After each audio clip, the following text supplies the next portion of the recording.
Extremely good morning, everyone. And we are yet live for another session. Today, we are talking about global trends in myopia epidemic, prevention, control, and future strategies. To talk about this topic, we have Professor Dr. Quresh Maskati. He is joining us for a very important topic. It's a need of an hour.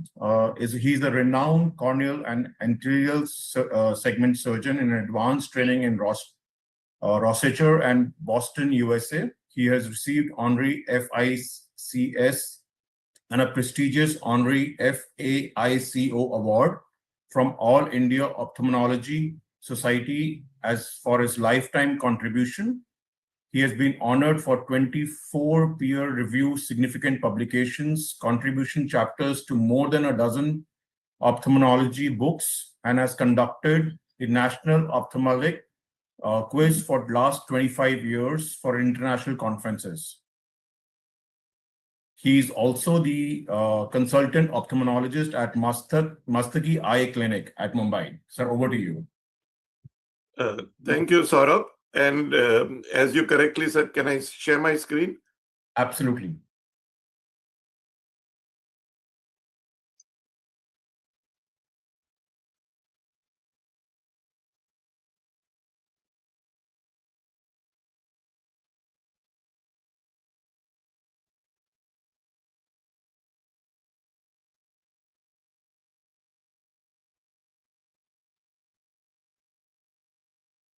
Thank you. So, Saurabh, you were referring to this myopia. It's now more of an epidemic. So, let's review the global trends in myopia as an epidemic.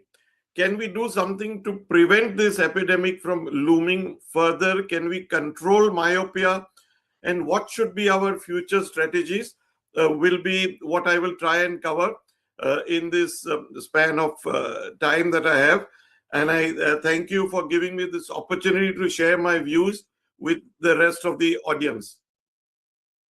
So you can see how it was looming even before the internet became so widespread. Almost 1/3 of people in USA, adults, we are talking about, and this is data which is 12 years to 15 years old. The situation is only worse now. 1/3 of people, adults in USA and in India are myopes. And in the Far East, where there is Taiwan, South Korea, China, Singapore, where because of genetics and because of their tiny Chinese and Japanese script and for various other reasons, the incidence is more than 2/3, 3/4, sometimes as much as plus 90%. So why does myopia progress? Myopia is short-sightedness. How does it progress? For various reasons. Chief of them is environment or the lifestyle. Right from the beginning, toddlers are given cell phones and they're hunched down on that. Small children in India and many countries, it serves as a surrogate parent. Both parents working, the person, the helper at home, puts the TV or the mobile on while they're having their food to get them to eat and things like that. Unfortunately, when we were students, we had a lot of outdoor activities. But nowadays, even homework is given on laptops and the assignments are given to be done on the laptop. They're asked to research on the internet. And so the use of the PC, laptop, tablets, iPads is booming.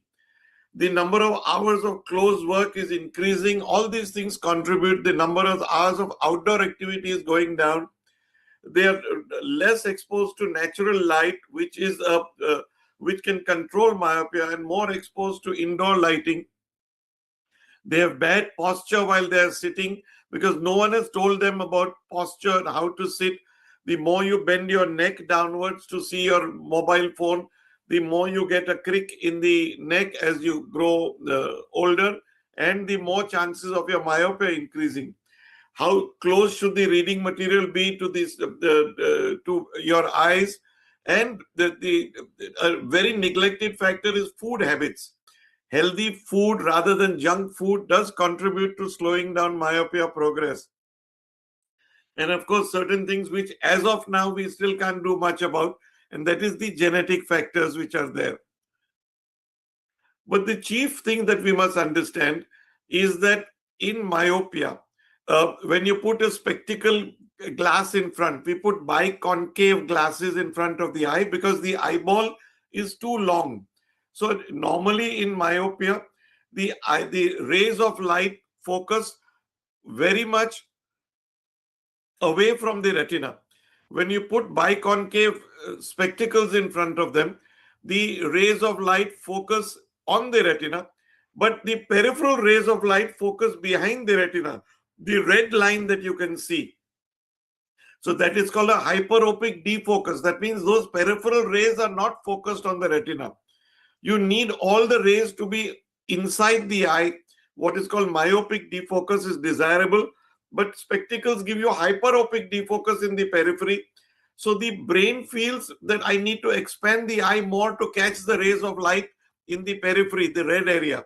So the eyeball expands more and therefore the myopia increases. For every 1 millimeter excessive increase in the length of the eyeball, you get a -3 diopter increase in the spectacle. So the chief problem is the hyperopic defocus and the increase in axial length. So this is just another picture to show you that this is the spectacle lens which is there, which is biconcave. And this biconcave lens gives you beautiful focus at the macula, the central portion. So the child sees the blackboard very clearly. But in the periphery, the rays of light are focusing behind the retina, as you can see here and here, which is hyperopic defocus. Even if this child was blind, this hyperopic defocus would still cause the eyeball to elongate. So therefore, we know that spectacles, which is the mainstay, 90% of patients with myopia or short-sightedness the world over are given regular single focus spectacles. So they do well to help them to see better, but they are acting at counter purposes to and not preventing the eyeball from increasing in length and therefore not controlling myopia. For controlling, you need, like in the bottom slide, all the rays of light to focus within the coats of the eye instead of going outside in the periphery. So in the old days, people didn't really understand, but they gave lesser number. If your number was -5, they gave you -4, thinking that if you're undercorrected, most of the rays will still focus in the eye. But the problem occurs, yes, if you undercorrect, most of the rays focus within the eye, but the vision, central vision is blurred. When the vision is blurred, that also acts as a stimulus to make the eyeball axial length increase. So it was counterproductive. So why are we talking about myopia today for such a length of time? Because it's not an individual's problem. It's a public health problem. The increase in prevalence of myopia, if your myopia is more than -5, it is considered high myopia, leads to greater number of myopia-related complications like retinal detachments, posterior staphyloma, CNVMs, and amblyopia or lazy eye, and even cataract and glaucoma, which is a public health problem because the state or the insurance companies have to spend a lot of money to rectify, say, a retinal detachment, which would not have occurred if your myopia had been controlled in your childhood. So myopia definitely is a condition with social, educational, and huge economic consequences. That's why we need to address it very squarely now. So in reality, an uncorrected refractive error leads to learning difficulties. If the patient is not given any glasses, then he can't see the blackboard well, he can't perform well in school. He is an introvert because he is underperforming as far as his classmates. And that leads to the inferiority complex. So we need sensitivity and skill in detecting and evaluating these children who remain withdrawn and show less interest in socializing and interactions. So it's a socio-economic problem. I told you that there are many what is called comorbidities if there is high myopia, which is defined as greater than -5, you can get myopic macular degeneration, detachments, myopic retinopathy, glaucoma, cataract, and so on. We'll see all of them one by one. So first of all, maculopathy. You see the picture below. This is the red thing that you see is a bleeding spot or a hemorrhage at the macula. Macula is the center of the retina. And because the retina is stretched, unfortunately, God makes one single, the inner lining of the eye is called the retina, and God makes it in one size. So if the eyeball is longer, that retina has to be stretched. When it's stretched, some blood vessels can break, giving rise to this maculopathy and degeneration at the macula. So if your number is between -7 and -9, you have almost 125 times more likely to develop myopic maculopathy, which affects your vision sometime in life. What about retinal detachment? So the retina can detach because it is stretched. You see in the top picture, the retina in the upper layer here is no longer attached to the back of the eye. That's called a retinal detachment.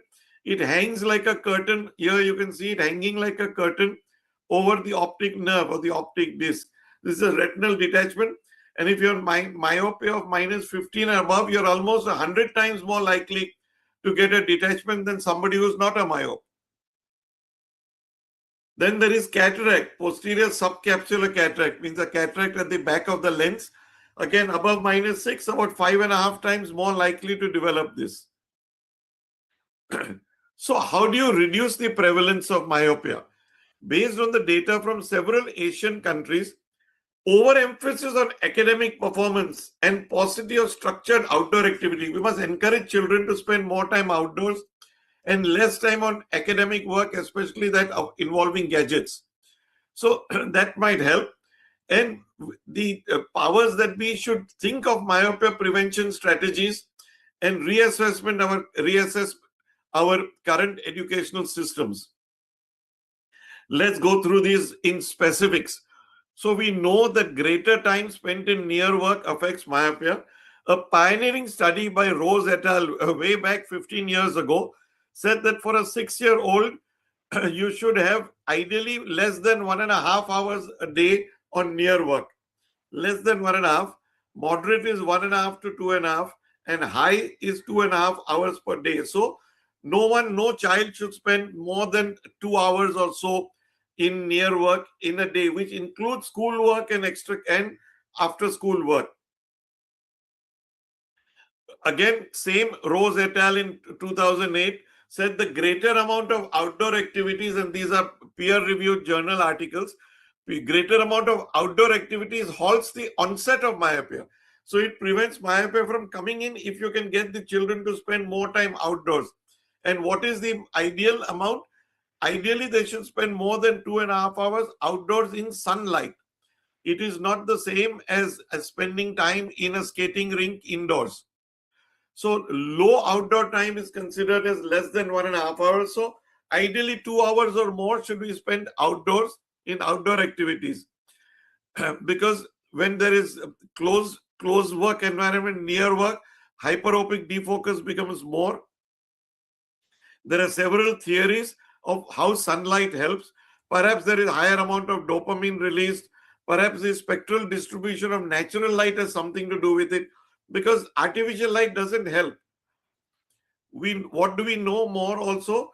That the younger the myope on first detection, the more the chances of progress. So we have to be more aggressive with therapies besides spectacles.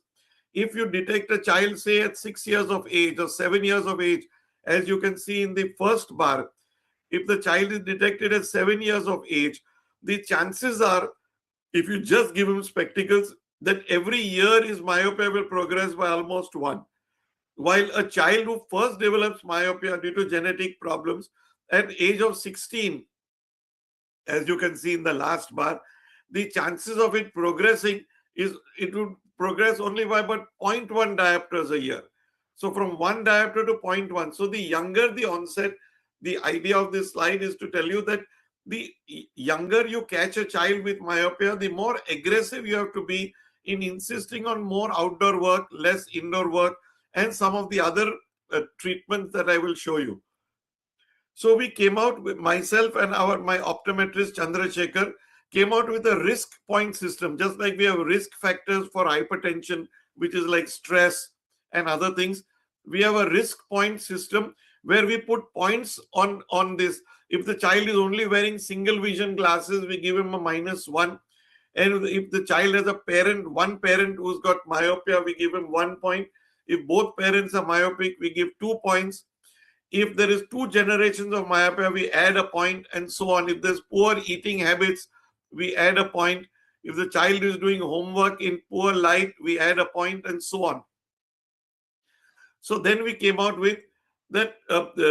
We came out with a risk point system that if you have 3 points total out of these risk factors, so you have less risk factors, there is low risk of progress. 6 points or more is medium risk. And if you're more than 9 points, you are at a very high risk of developing irreversible changes like retinal detachment, myopic maculopathy, cataract, glaucoma. So we need to be very aggressive to prevent all these changes in adulthood. So we need to put in myopia control measures.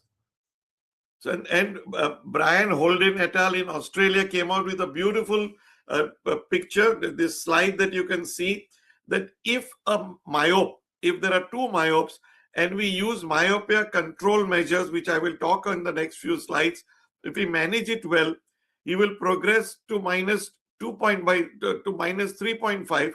Sorry. And if we don't manage, if we just give simple glasses or even contact lenses, he will progress to almost -7. So we can half the progress by doing what is called myopia control measures. And this is free of charge. This slide is available free of charge if you just go on the net to see what are the risk factors. So what are the modalities that we have to control myopia? And I'll talk about some of these. We have something called orthokeratology, which is the use of special contact lenses to be worn at night. We have from China, over the last 5 or 10 years, something called red light therapy, by which we give child some exercises during the day. We have multifocal contact lenses, which is going out of favor now. We have topical low-dose atropine drops, and we have special defocus spectacles. I'll talk about each of these a little more in detail. So first they said, okay, look, if hyperopic defocus is there, let's have spectacles which have got the central area corrected for distance so the child can see well. And in the periphery, let's give plus numbers so that the child can focus. There is no hyperopic defocus. So they put what is called a double D, that is you see in the top picture. Center is myopic -3, -4, whatever it is. And the upper, they put hyperopic glasses, plus numbers. But it was not so effective because when the child looked up or down, he saw everything very blurred. Then we came out with Myokido glasses. These are patented. This is my grandchild who was wearing them early. So they had a hole in the center. There's no number in the center. So she had -1 spectacles. She could read without glasses. So we had a hole in the center where only when she was reading at home, she read through that, so that was 0. And the periphery had plus 4.5. So there was a hyperopic defocus was corrected every time she did reading. Of course, she could not use these spectacles outdoors because you need that -1, and not in school. So these were Myokido glasses with central hole and a plus 4.5 all around in the periphery. So if she used it only for reading, she was very comfortable. But it had limitations. You couldn't use it in school. You couldn't use it for sports or outdoor activities. So then we came out with special myopia control spectacles, which has got a combination of myopic control in the center and a hyperopic defocus at areas which the child is not using. They need customization depending on refraction of the child. May take about a couple of weeks to deliver. It's relatively expensive. In India, it costs the equivalent of about 15,000 Indian rupees. Advantage is that the patient can wear it continuously in school, at play, everywhere, for distance and near. And astigmatism also can be corrected with this. And many multinationals have entered this. I have no commercial interest in any of these. But the chief ones which control more than 90% of the market between them are from Zeiss, Essilor, and Hoya. So let's talk about, there are 3 different technologies. We won't go into the details because there's a lot of physics involved. The first one is called HALT technology. HALT stands for highly aspheric lenslets technology. So the center has got the myopic control, as you can see, and you get these small lenslets, tiny islands which are there. There are about 100 islands, so, arranged in 8 to 12 concentric rings in the spectacle. When the child wears the specs, you can hardly make out these, and they are clinically shown to slow myopia progression significantly. So highly aspheric lenslets technology, or HALT. This is from Essilor Stellest. Then there is something called DIMS technology, which is from Hoya. The brand name is MyoSmart. They use the DIMS stands for defocus incorporated multiple segments. Again, I'm not going to bore you with the details, but basically the central vision zone for everybody has to be there, where the myopia -3, -4 is corrected. And there is a honeycomb pattern in the spectacle outside, which has got which causes a myopic defocus or counteracts the hyperopic defocus to prevent the eye from elongating. So this is DIMS technology from Hoya. And Zeiss has got MyoCare. And this is, they use CARE technology. Cylindrical, CARE stands for cylindrical annular refractive elements. So again, the central area is always clear, and it's got these concentric multiple rings over here, which prevents the hyperopic defocus. Sorry. So what do all these lenses do? As I told you earlier, if there is one slide you need to remember, is that traditional lenses cause this light focusing in the periphery behind the retina, called hyperopic defocus, while the central area is well focused. So this is the traditional biconcave spectacles. While with the myopia control, either the HALT or the DIMS or the CARE technology, somehow they focus with up to about 4.5 diopters plus in the periphery, maybe -4 in the center. Astigmatism also corrected. So all the rays of light focus within the retina, so that there is no hyperopic defocus, no stimulus for elongation. So the first technology that I told you was special spectacles. Another thing which was discovered quite by accident was orthokeratology. Now, orthokeratology has been around since about 30 years. What is orthokeratology? It is wearing of contact lenses with what is called reverse geometry. Again, I won't bore you with the physics, but typically these lenses were worn at night. So the parents put the lens on for the child, 6-year-old, 7-year-old child with -6, -7 number. These contact lenses worn just before going to sleep, and the child goes to sleep with the lenses on. So we've been taught always never sleep with your lenses, remove your lenses while sleeping. This is the technology turned inverse on its head. Why? Because this is reverse geometry. Just like in contact lenses, the contact lens is shaped like a mountain, like a dome, which fits over the dome of the cornea. In orthokeratology, it is shaped like this. So it presses on the cornea. The central portion is flatter. It presses on the cornea. So when it presses on the cornea, it reduces the axial length. And that remains for about 8 to 10 hours, sometimes 12 hours during waking hours. So in the morning, the parent removes the contact lens and the child can go to school and see well. So the computer calculates how much of reshaping should be there depending on the number.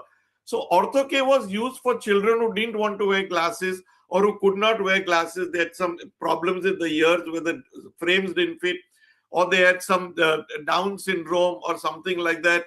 So these were used for them. And we found by accident that when they wore these ortho-K lenses, their myopia did not progress.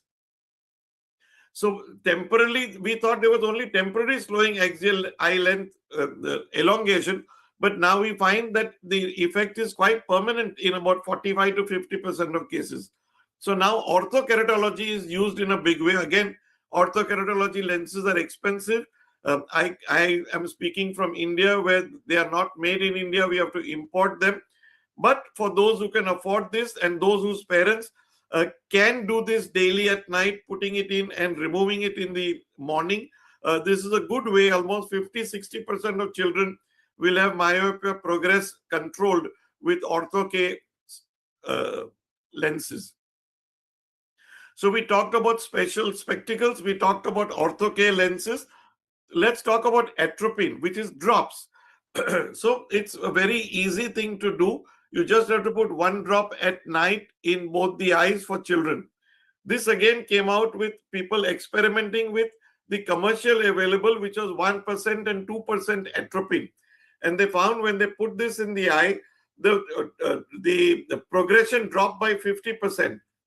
But it produced a lot of side effects. So the first study was way back 20 years ago, which was called the ATOM-1 study. ATOM stood for atropine in the treatment of myopia. And it was a double-blind randomized study, placebo-controlled, with 400 children over a 2-year period. Of course, they used very high strength, 1% atropine. We are now using 1/100th of that strength, 0.01%.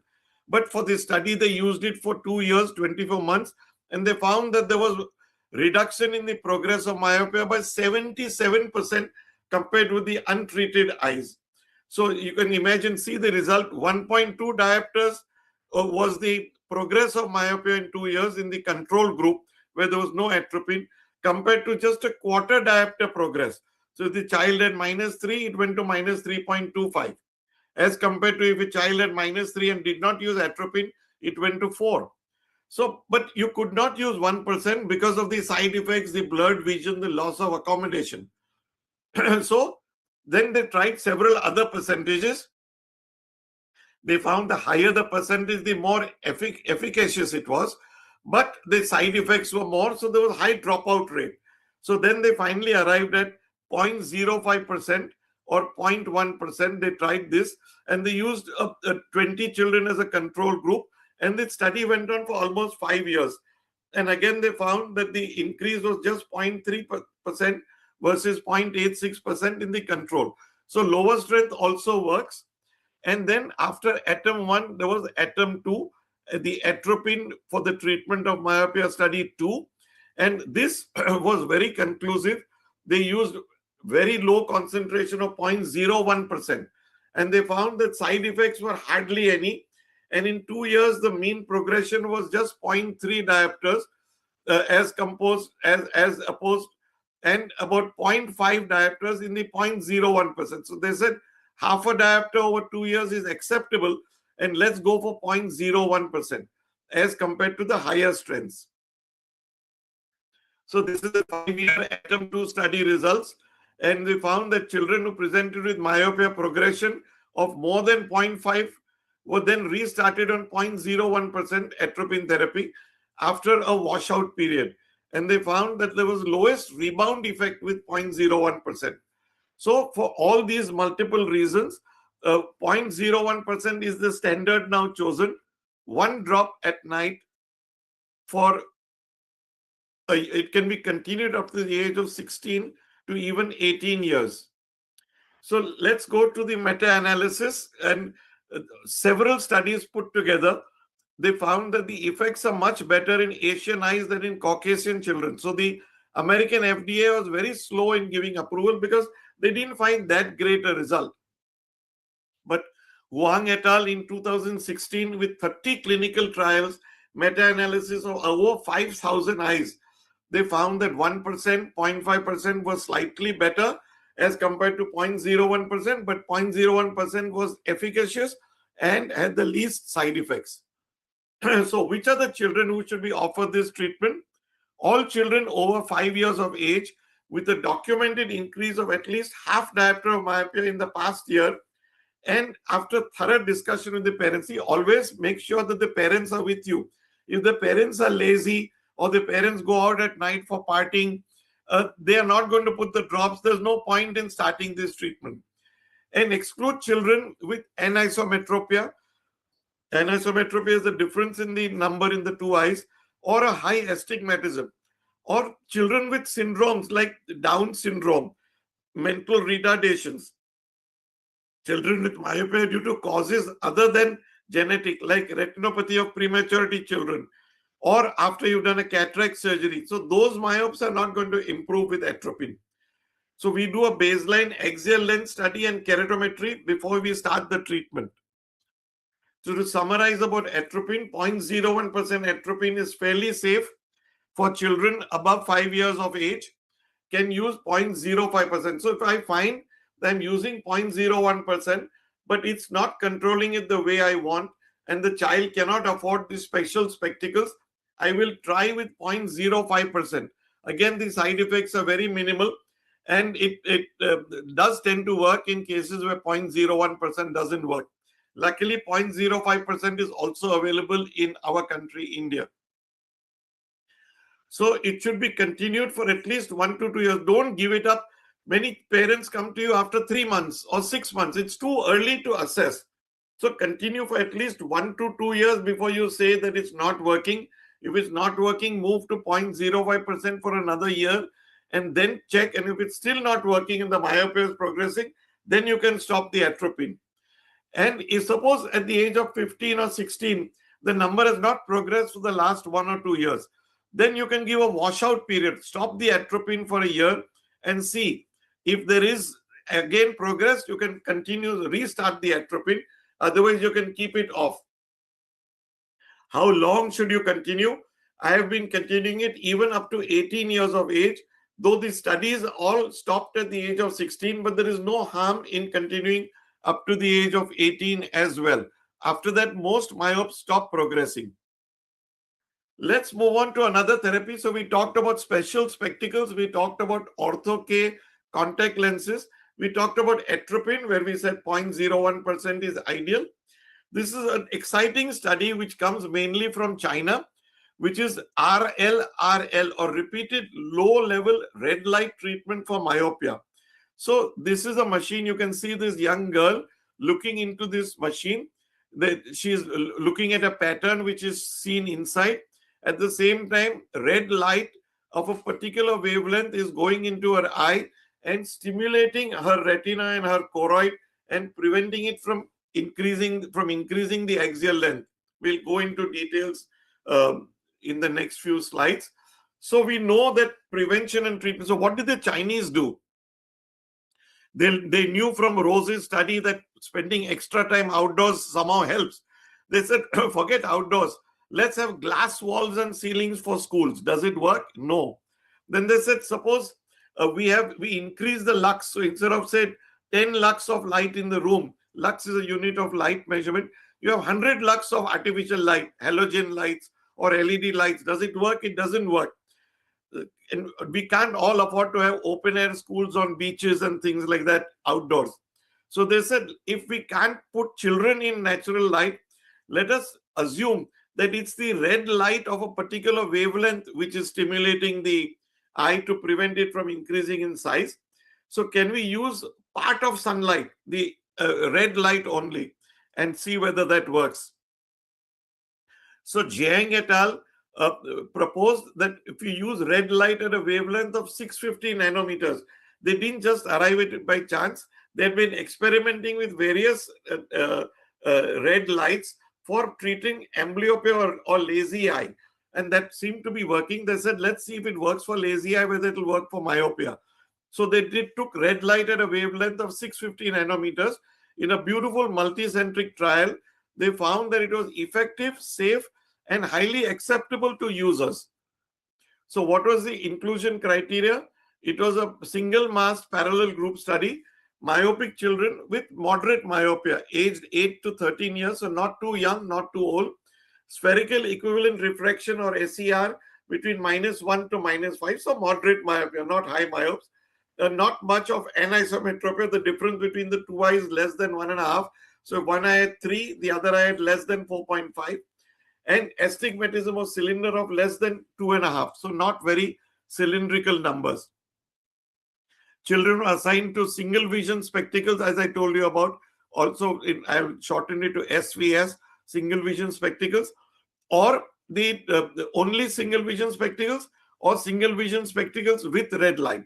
Now, we know that single vision spectacles don't halt the progress of myopia. So that served as a control group. This red light therapy was given at home. So the machine was given at home. It's a simple machine. As you can see in the picture, it's a desktop device. It delivers the light at an illuminance of roughly 1600 lux and power of 0.29 milliwatts. And over 1 year period, twice a day, it just takes 3 minutes every time. So just 6 minutes of the child. Children did it quite willingly, maybe because it's China and it's not a democracy, but whatever. So 5 days a week, this was done. And they measured the changes in the axial length and the spherical equivalent, SER, from baseline on each follow-up visit. And the children were followed up at months 1, 3, 6, and 12. This device was connected to the internet so that the people at the controllers, the scientists could follow whether the children were cooperating, were doing it or not properly. So they could observe this. Of course, now the machines are available without it being connected to the internet, so children can do it at home. But for the study, they were controlled and they were documented. And the more the compliance, which is there with every therapy, the study demonstrated, the more the control if the compliance was better. So some questions arise. Why 3 minutes twice a day? Perhaps instead of 3, what happens if we go to 5 minutes or 6 minutes? Perhaps instead of twice a day, what happens if we go 3 times a day? We don't really know, but no evidence was found to suggest that it would be unsafe. What are the results? So we had almost 264 children, and almost 250 of them qualified for data analysis. So the compliance was very high. There were no serious side effects. Median rate of treatment compliance was 75%. And look at this, which I've written in red, amazing results, that the axial length elongation was just 0.13 millimeters, and the spherical equivalent increase was just 0.2 diopters in a year, compared to axial length increase of 0.38, almost 3 times increase in those wearing only single vision spectacles, and almost 0.8 diopters of increase in number in the control group. So 0.2 to 0.8, so almost 1/4 the increase with repeated red light therapy. So axial length amazingly was also seen to have shortened in about 40%, which we can't really explain. And the results were on renowned good instruments like IOL Master, which is acceptable. So what is the hypothesis? How does this treatment succeed? A recent evidence confirmed that sclera is the white outer coat of the eye, that hypoxia or less oxygen there is a promoter for scleral remodeling and myopia development. So if there is less oxygen to the sclera, the myopia increases. So they found, Jiang et al., that is red light therapy, because it's red, so it gives a little bit of heat, blood vessels expand, more blood flow increases to the sclera and the choroid, reducing the scleral hypoxia, restoration of scleral collagen, so you get better fibers at the sclera, the stronger fibers, so the sclera doesn't expand. So these are some of the hypotheses for this. And there were no differences in the anterior segment changes, such as anterior chamber depth or the corneal thickness and things like that. None of these changed. So there were no serious side effects. It's been approved by the Safety Council, which is equivalent to the FDA of USA. Only 2 patients discontinued, feeling the light was too strong. No other side effects. There are some limitations to the study. There's no masking done. Level of compliance was not assigned randomly. So they didn't know who will be more or less compliant. And it is not proven that if you use 627 wavelength, suppose you use 650 or 700, what will happen? If you use different the power intensities, exposures, all these things have to be checked by different other studies. But there was a study which tried to use a sham device, which gave only 10% of the original power. Both were well tolerated, but the myopia progressed with if you reduce the power by 10%. So we know that you can't reduce the power too much. Another thing was, it was the duration was only 1 year. Maybe longer studies will tell us whether there are serious side effects over length of time or not. Some studies have now been carried out in Australia and in Spain as well. And we don't know what happens when you stop, whether there is any rebound effects, and whether this works in ethnic groups other than children of Chinese heritage. So early studies from Spain and Australia in Caucasians have also shown effects, but not as good as the Chinese ones. So in conclusion, the RLRL seems promising. We need multiple studies in non-Chinese children and longer duration studies and studies with different wavelengths and powers. I'm sure we'll get there in a few years. So to conclude, let us see what all we can do. Let's start with lifestyle changes. Give them minimum 2.5 hours of outdoor time if possible. Lifestyle modification. Reduce the junk foods, the pizzas and the burgers. Healthy foods, green leafy vegetables, colored vegetables and fruits. And regular timings for meals. And so these are some of the things which we neglect. So I put it right in the beginning in my concluding remarks. So the options to put the brake, we discussed orthokeratology or special lenses worn at night. We talked about low dose atropine, which is 0.01% or 0.05%, which can be used. Multifocal soft contact lenses were tried for a long time, but now given up as we have greater reliance on myopia control spectacles. So, as per the landmark Rose study of 2006, 20 years ago, spend minimum 2.5 hours outdoors in sunlight, avoid continuous close work, and pay some attention to their lifestyles, healthy food, and green vegetables. Thank you so much for your attention, and I'll be most happy to answer questions. Over to you, Saurabh. So thank you so much. Thank you so much for such an insightful and wonderful topic. I think this is the need of an hour. I still remember all my nephews and nieces. They wake up in the morning, they go for Instagram reel. They sleep, they go for reels. And I think most of the reels are not even true, but it's so addictive that, people don't realize that what they are gaining and what they are losing. So now I will open the forum for the question answers. We have our chairman over here and we have our president as well here. Dr. Chong, please take over. Thank you, Dr. Maskati. I'm from Singapore. So as you know, Singapore is a myopia capital of the world. Absolutely. By 7 years old, 25% of our children are myopic. By 12, 65%. By young adulthood, 83%. Yes. So this is, of course, very endearing to me, this topic, because I myself am a high myope. So this is really fascinating topic. I've come several times to your wonderful country and lectured at the SNEC and at the Singapore General Hospital as well. So I've seen firsthand your myopes. Yes. Yes, quite appalling our myope rate. So without much further ado, I'll open the questions to the floor. Anybody has any questions for Dr. Maskati?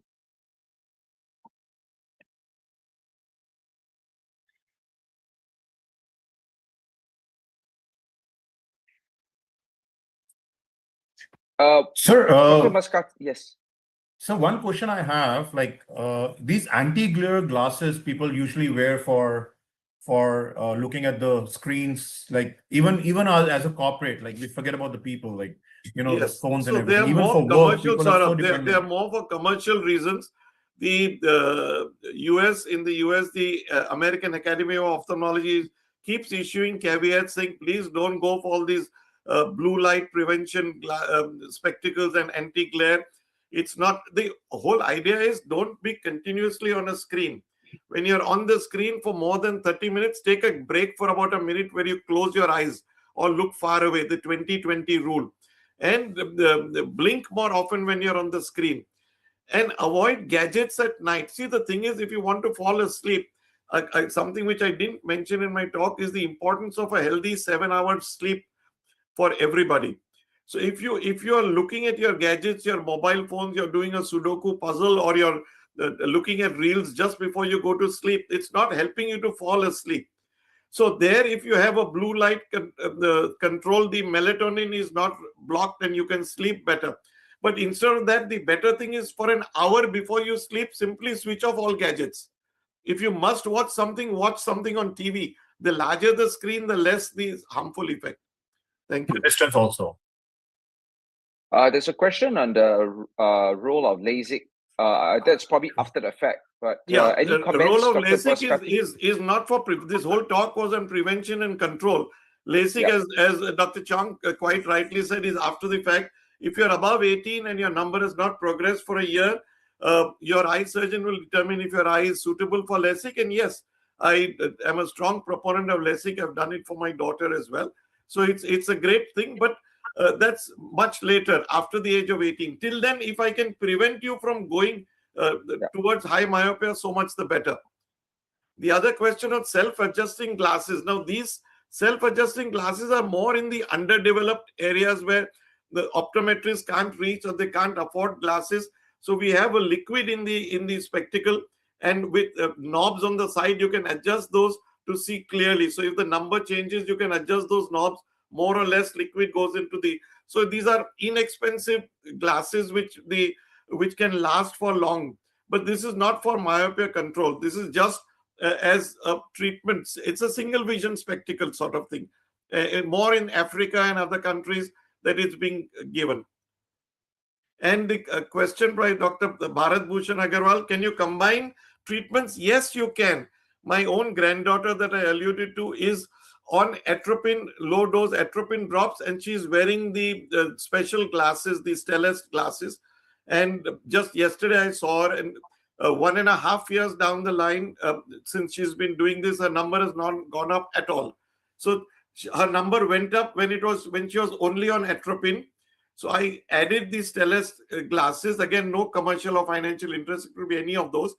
And when I gave this combination, I found that since the last 1.5 years, the number has not gone up. So yes, you can combine two modes of treatment. That is the beauty. Excellent. Thank you. Any other questions from the floor?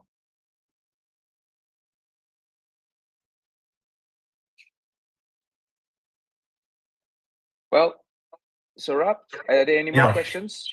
No, I don't think there is any more questions. I think it's a very important topic, but we will like to invite you for another forum.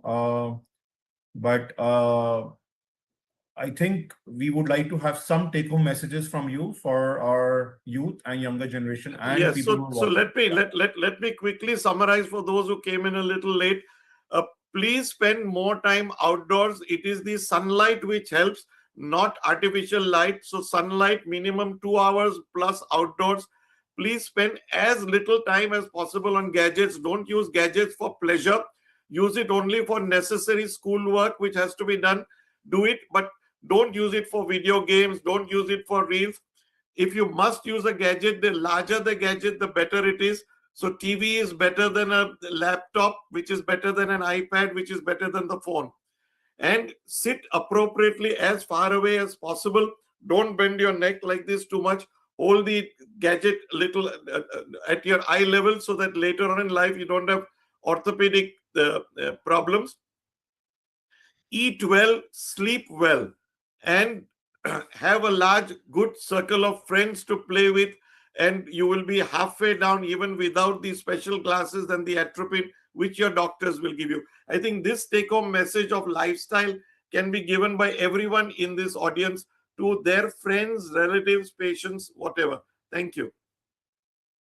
Thank you, Dr. Maskati, and it was a very good presentation. Enjoyed it tremendously, and I'm sure our audience did as well. Thank you very much, and we hope to see you again soon for another presentation. Thank you. Thank you. So thank you everyone for joining in. See you again for the next session. Thank you, Doctor, for the wonderful session.